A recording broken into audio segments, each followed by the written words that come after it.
Nəzərinizə çatdırmaq istəyirəm ki, Amerikada 150-200 min arası Azərbaycanlı yaşayır. Hər ildə gələnlərin sayı artmaqdadır qrin kartla. 2019-cu ilə qədər çox rahat bir şəkildə biz vətənə gedib gələ bilirdik Azalın təyyarələri ilə. Çox təəssüflər olsun ki, 2019-cu ildə pandemiyadan sonra Azal birbaşa reyslər ləğv elədi. 5 ilə yaxın bir müddətdir uçuşlar hələ də bərpa olunmur.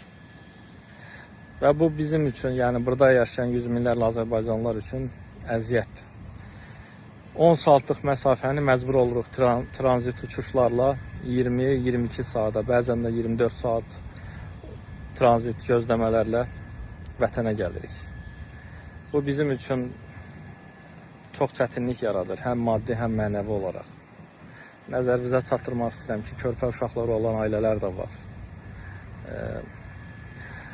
Əgər dəfələrlə buradan minlərlə insanın müraciəti olub Azala, amma çox təəssüf ki, bir nəticə olmuyor.